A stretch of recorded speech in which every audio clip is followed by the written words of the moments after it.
All right, hey everyone. We're gonna go through an eighth note 4-2-1 grid where we're gonna move the accent. So let's drum through it first and then we'll talk about it. This is at 100.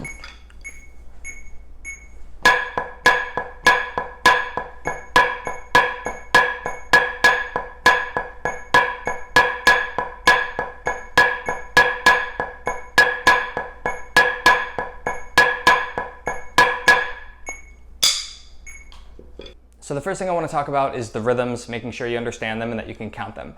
This exercise is really straightforward with the rhythms. They're eighth notes the whole time. So 1 and 2 and 3 and 4 and 1 and 2 and 3 and 4 and throughout the entire exercise. Something that's very helpful to practice is to replace all of the numbers 1, 2, 3, 4 with the word foot. So foot and foot and foot and foot and foot and foot and foot and foot and obviously we're mentally emphasizing foot.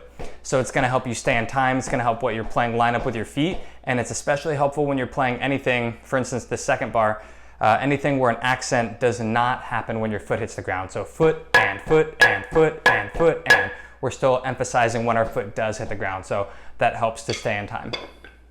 Another thing I wanted to talk about is being aware of whether or not you are allowing the stick to fully rebound. So at this speed, I stop the stick as opposed to allowing it to bounce back. I think this is slow enough to where it's comfortable to stop the stick, pick it up again, and then play the following accent. Some people may argue based on principle that if you're going to play an accent and then the following note on that same hand is another accent, that you should let the stick rebound. I agree with that. I just think you also need to take into consideration the speed of what you're playing, the context, and it would be beneficial to practice it both ways. At this speed, it would feel awkward to let the stick fully rebound, just because there's so much kind of hang time at the top there. But if you can do it both ways, then that's just one or two more things that your hands understand how to do.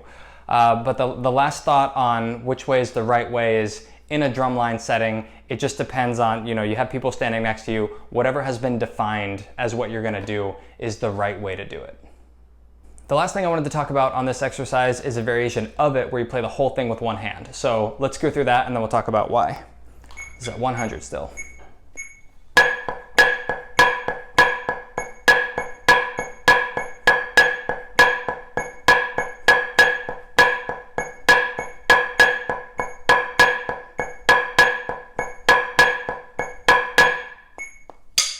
So a few points about playing this all in one hand. I'm right-handed, so my left hand is my weaker hand, and then on top of that, we're playing traditional grip. So it's an awkward, unnatural way to hold something. This is very natural. We hold a lot of things like this.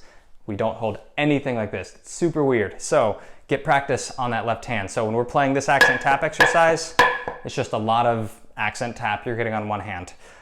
Something to keep in mind while you're practicing this is the hand that is not being used. So your right hand, a lot of times we lose focus on where that stick is and it'll start to do some weird things and kind of float away. So make sure you maintain a good set position where your stick is angled downward into the center of the drum. With our left hand, the other thing I wanted to talk about is we've got back-to-back accents that we're playing on the same hand now.